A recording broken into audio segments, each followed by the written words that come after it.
안녕하세요. 시지프스의 책방지기입니다. 요즘 비가 자주 내려서인지 컨디션 관리하는 게 쉽지는 않은데요. 모두들 건강들 하신지요? 비가 오면 다니실 때 차도 조심해야 되고 미끄러지지 않게 조심들 하셔야 됩니다.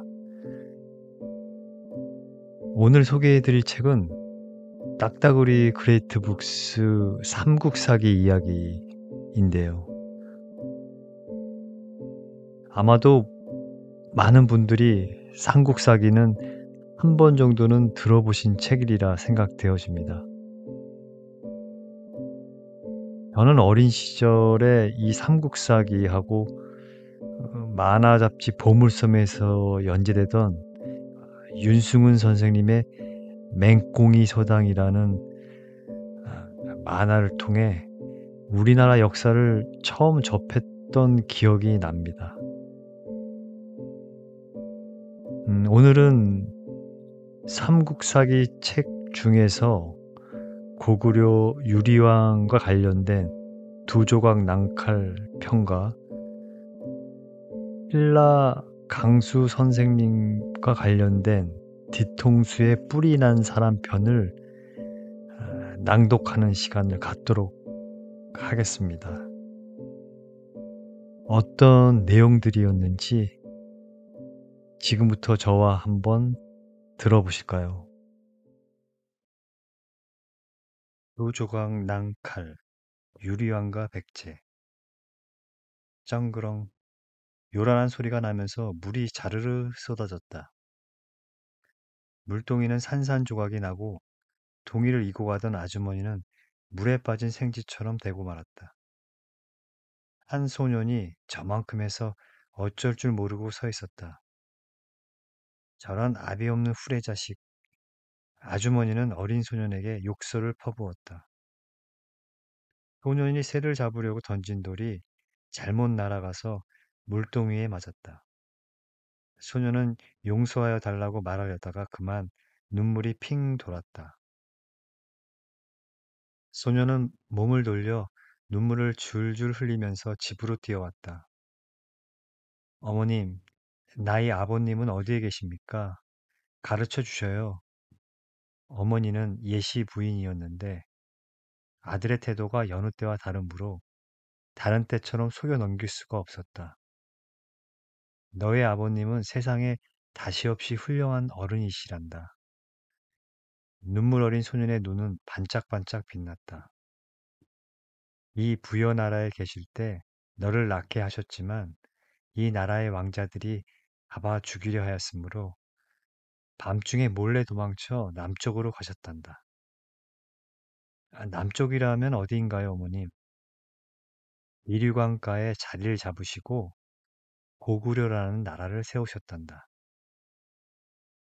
아비가 없는 후레자식이란 욕설만 들으며 자란 이 소년 유리에게 어머니 예시의 말씀은 너무나 뜻밖이었다. 유리 소녀는 숨가쁘게 떨리는 가슴을 달랠 수가 없었다.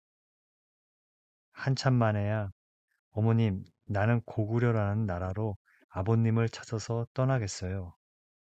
허락하여 주셔요. 하고 애원하였다. 그래, 이제는 가거라. 이만큼 자랐으니까 오늘 같은 날이 오기를 나도 가슴 졸이며 기다려왔단다. 어머니는 선뜻 허락하셨다. 하지만 내가 아버지를 만나기란 그리 쉬운 일이 아니다. 그냥 찾아가서 유리라고 말해도 모르실 터이니까. 아버님께서 내 이름도 모르고 계시나요? 아버지는 내가 내 뱃속에 있을 때 떠나셨어. 알아듣겠느냐? 떠나실 때 나에게 이렇게 말씀하셨다. 어머니 예씨는 아버지의 이름이 주몽이라는 것과 떠날 때 남긴 말씀을 다음과 같이 들려주었다. 만약 아들이 태어나면 일곱 모관한 돌 위, 소나무 아래에 물건 하나를 감추어 두었으니 그것을 찾거든 그 물건을 가지고 나를 찾아오도록 하여라. 그러면 내 아들로 알고 맞이하겠다고 말씀하셨단다. 그 물건을 찾아야만 너는 아버지를 배울 수가 있어. 꼭 찾겠어요, 어머님.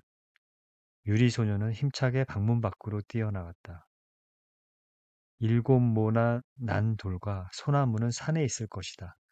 산에 가면 찾는다라고 생각하며 뛰어나간 것이다. 그러나 그날 온종일 산을 헤맸으나 일곱 모가 난 돌 위에 서 있는 소나무는 없었다. 이튿날도 그 다음 날도 이 산에서 저 산으로 헤매 다녔다.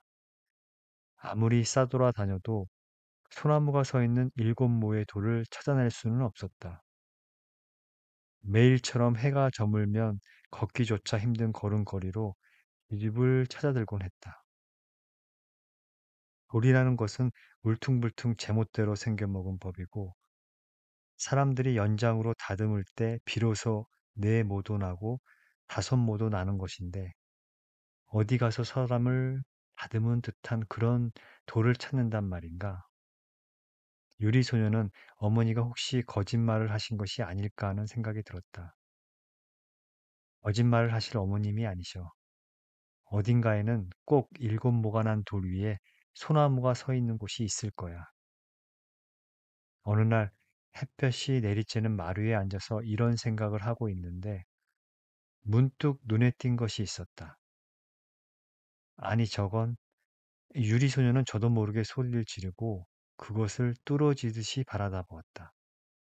그리고 조금 뒤에는 껑충 뛰어오르며 소리쳤다. 틀림없이 일곱 모가 난 돌 위에 소나무가 서 있다. 유리 소년의 눈에 띈 것은 주춧돌과 기둥이었던 것이다. 기둥을 받쳐놓은 주춧돌은 일곱 모로 다듬은 것이었고 기둥은 소나무였다. 아, 나도 참 바보야. 왜 진작 이것을 못 깨달았을까? 매일 보면서도 유리 소녀는 기둥 밑을 파헤쳐 보았다. 그곳에서 나온 것은 조그만 칼이 부러진 그 한쪽이었다. 부러진 주머니 칼이로구나. 나머지 조각은 어디 있을까? 그러나 아무리 뒤져보아도 나머지 반 조각은 나타나지 않았다. 그렇지. 반쪽은 아버님이 품속에 간직하고 계실 거야. 그래야 내가 이것을 가지고 찾아갔을 때 부러진 곳을 맞추어 보아 틀림없다는 것을 아실 터이니까. 유리 소녀는 어머니 예시에게 노쓴 반동강이 칼을 보여드리고 아버지를 찾아 떠나겠다고 허락을 바랬다. 오냐 가거라. 용케도 찾아냈구나. 유리 소녀는 곧 옥지, 구추, 도조라는 세 사람을 데리고 길을 떠났다. 네 사람은 어딘지 모를 비류강가의 졸본이라는 곳을 찾아 남쪽으로 걸었다. 여러 날 만에 화려한 성문 앞에 이르렀다. 이 성이 졸본 성인가요? 하고 성문을 지키는 군사에게 물었다. 그렇다. 너는 어디서 오는 아이인데 우리나라를 세우시고 다스리시는 임금님이 계신 성도 모르느냐?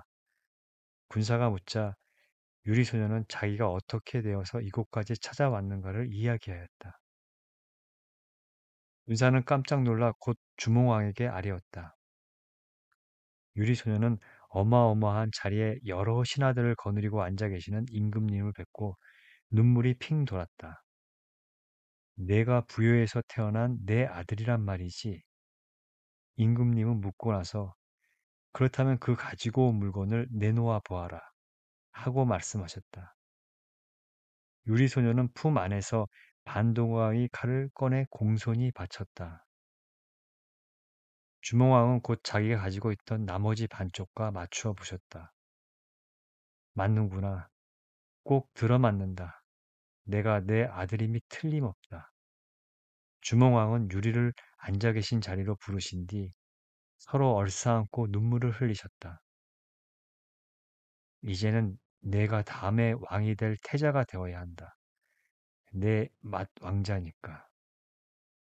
유리소년에겐 비로소 오랜 어둠이 걷히고 밝은 날이 찾아온 것이었다.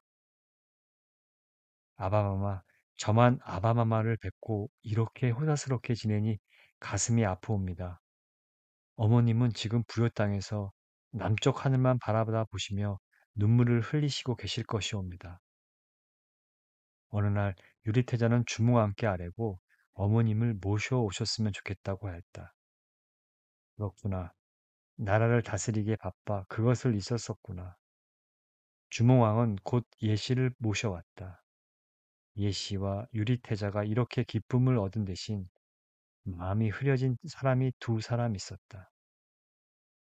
주몽왕이 고구려에 와서 낳으신 두 아들 비류와 온조였다. 형이 비류이고 아우가 온조다. 형님이 부유에서 찾아와 다음에 왕이 되기로 되었으니 비류와 온조 형제의 마음은 별로 좋지를 않았다. 유리 형님이 아바마마 뒤를 이어 이 나라를 다스릴 텐데 우리가 여기 있어 무엇하겠니? 형님의 그늘 밑에서 지내게 될 뿐일 테니 그저 쓸쓸한 마음만 드는구나. 형인 비류가 말하자 형님 말씀이 옳아요. 우리 남쪽으로 내려가 보아요. 남쪽에는 기름진 땅도 있을 것이고 나라를 세울 만한 고을도 있을 거예요. 온조는 떠나자고 말하였다. 그것이 좋겠다. 아바마마께서도 나라를 세우셨으니 우리도 세울 수 있을 것이다. 두 사람은 이렇게 인혼이 되어 남쪽을 향하여 길을 떠났다. 오간, 마려 등 10명의 신하들과 여러 백성들이 두 형제를 따라 나섰다. 이리와 온조는 무리들을 거느리고 한산, 지금의 강주에 이르렀다. 한산에 북악이란 높은 산봉우리가 있었는데 그 꼭대기에 올라선 두 형제는 탁 트인 사방을 휘둘러 보았다. 이르는 바다가 보이는 서쪽이 마음에 들었다. 저기 저 곳이 좋겠다. 사방이 탁 트였으니 저곳으로 가서 나라를 세우자. 그러나 따라온 신하들은 반대하였다. 그곳보다 여기가 더 좋습니다. 북쪽으로는 강이 흐르고 동쪽에는 산이 있으며 남쪽은 들이요 멀리 바다도 있습니다. 이렇게 좋은 땅은 다시 있을 수가 없습니다. 서울은 여기에 정하셔야만 나라가 바로 설 수가 있습니다. 너희들은 여기 있고 싶으면 있거라. 나는 저 바닷가로 가겠다. 이류는 고집을 부리고 백성들을 둘로 나누어 그 반을 거느리고 바닷가를 찾아 떠났다. 이류가 찾아간 곳은 미추홀, 지금의 인천이었다. 동생 온조는 신하들의 말에 따라서 그 곳에 자리를 잡았다. 그곳은 위례성이라는 곳이었다. 자, 이제 나라를 다스릴 신하를 뽑겠소. 온조는 10사람의 영리한 분을 골라 대신을 삼았다.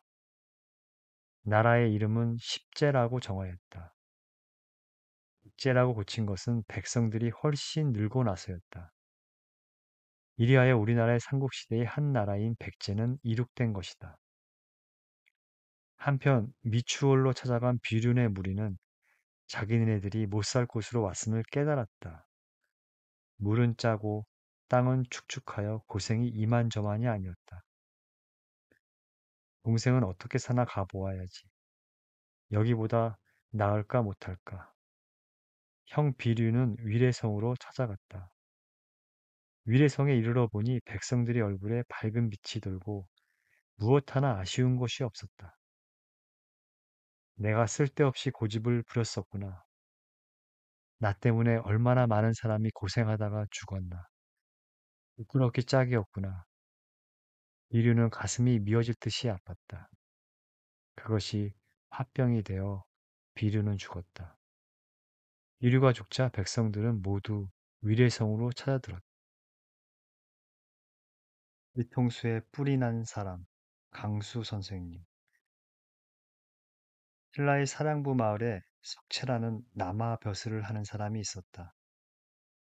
부인이 아기를 베어 10달 만에 낳았는데 뒤통수에 뿔이 솟아 있으므로 이런 이상한 일도 있나? 무슨 아기가 이럴까? 하고 석채는 이상한 생각이 들어서 곧 현자에게로 아기를 데리고 갔다. 아이가 태어날 때부터 이렇게 개상한 머리를 가지고 태어났는데 이것은 무슨 징조입니까? 하고 석채는 물었다. 내가 들어보건대 그 옛날 중국의 현명한 황제 보키 씨는 호랑이의 모습이었고 여화 씨의 몸은 뱀과 같았으며 신농 씨는 새 머리라 하고 고요 씨는 말과 같은 입을 가졌다 합니다. 이렇듯 훌륭한 사람들은 그 생김새부터가 보통 사람과 달랐다고 합니다. 이 아기의 머리를 보니 검은 사마귀가 있습니다. 관상을 보는 법에 따르면 얼굴에 검은 사마귀가 있으면 좋지 않으나 머리에 검은 사마귀가 있으면 나쁘지 않다고 합니다. 또 뒷골이 솟은 것은 머리가 좋다는 증거가 됩니다. 이 아이는 자라서 반드시 뛰어난 사람이 될 것입니다. 현자는 이렇게 설명하여 주었다. 아기를 집으로 안고 간 석채는 아내에게 넘겨주며 이 아이는 보통 아이가 아니요.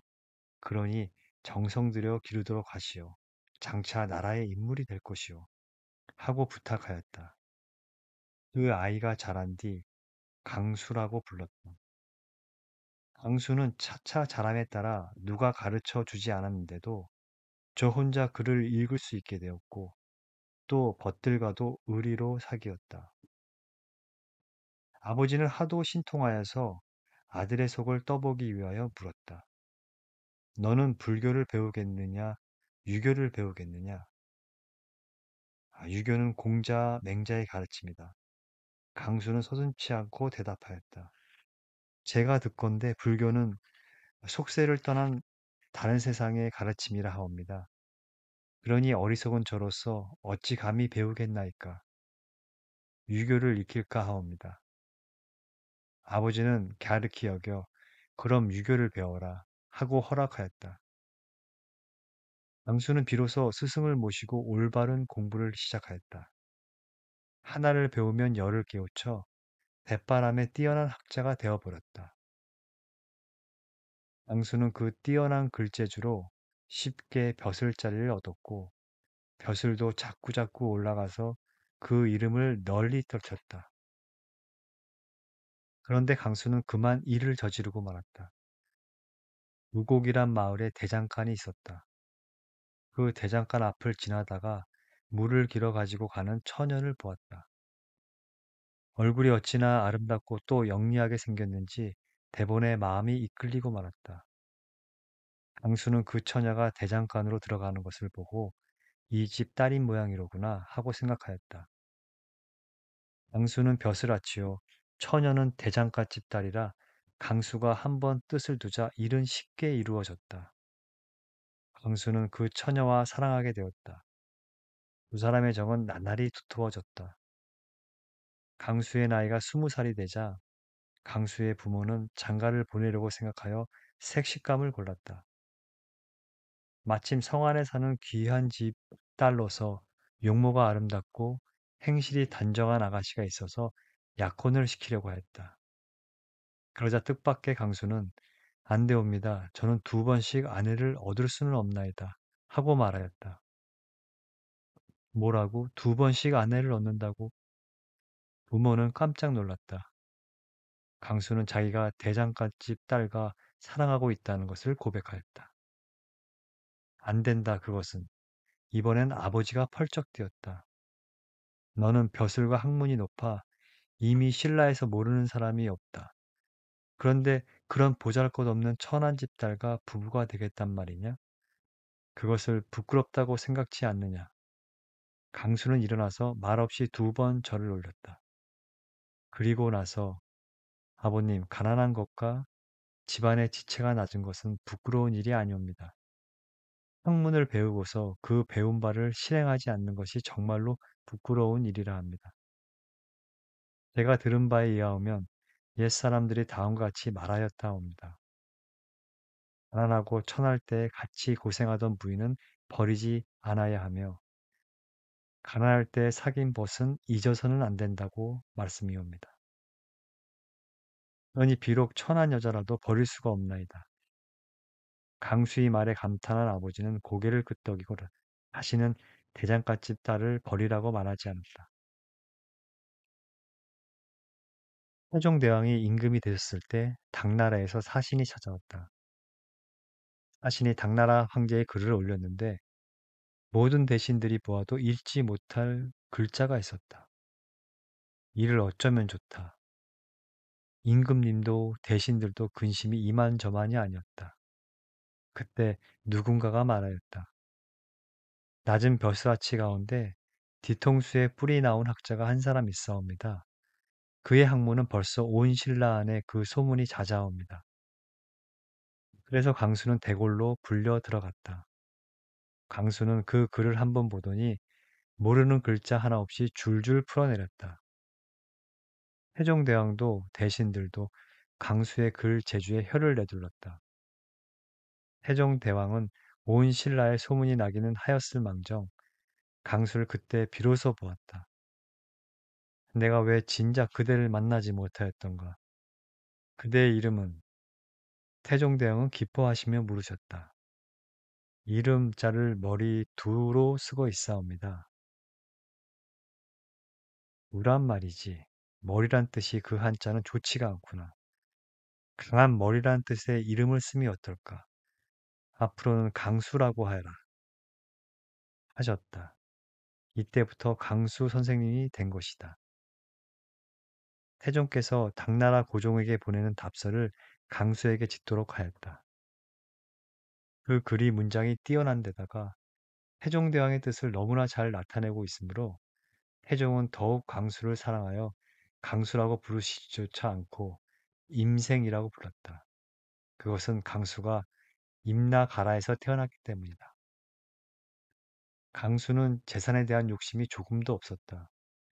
그래서 벼슬을 하면서도 돈을 모으지 않아 집안이 가난하게 짝이 없었다. 세종대왕은 그 결백함과 맑음을 아시자 곧 해마다 100석의 쌀을 주라고 일렀다. 강수의 집안 살림은 비로소 조금 풀리게 되었다. 다음 문무왕 때에도 강수는 임금님의 극진한 대우를 받았다. 강수는 문장이 뛰어나서 나의 뜻을 그래 잘 나타내어 당나라, 고구려, 백제 등의 보냄가닥으로 서로 친할 수 있게 되었고 또한 신라가 당해 군사를 청하여 고구려, 백제를 통일시킬 수 있었던 것은 장군들의 공도 크지만 강수의 문장으로 큰 도움을 받았은즉 어찌 그 공로로 상을 주지 않을 수 있겠는가 하시고 사찬이란 높은 벼슬을 주시고 해마다 200석의 쌀을 더 내리셨다. 그래서 강수는 한 해에 300석의 쌀을 받게 되었다. 신문왕 때 강수 선생은 세상을 떠났다. 신문왕은 신라에 읍등가는 학자가 죽음을 깊이 슬퍼하여 그의 벼슬에 따라서 장례식을 후하게 치러주셨다. 또 부조로 옷감 등을 산더미처럼 강수의 유족에게 내리셨으나 그 가족 역시 강수처럼 깨끗하고 맑은 성품을 가진 사람들이라 한 필도 저희들이 갖지 않고 장례식에 써버리고 그 뒤 영혼의 명복을 비는 불교식이 제사에 다 바쳤다. 강수의 부인은 먹을 것이 없게 되어 다시 가난하여지자 고향으로 돌아가려고 했다. 그 소문을 들은 대신이 임금께 그 말을 아뢰자 임금께서는 백석의 쌀을 내리셨다. 그러나 강수의 부인은 사양하였다. 저는 천하기 짝이 없는 몸으로 먹고 입는 것을 일하여 벌지 않고 남편에게 의지하여 편안히 살아왔으며 또 나라의 은혜를 많이 입었사옵니다. 지금은 홀몸이라 나라에 보답할 길도 없사온데 어찌 감히 복되게 그것을 받을 수 있사오리까. 부인은 끝내 받지 않고 돌아가 버렸다. 신라에서는 문장으로 6사람을 꼽았는데 그 가운데 으뜸이 강수라고 책에 씌어 있다.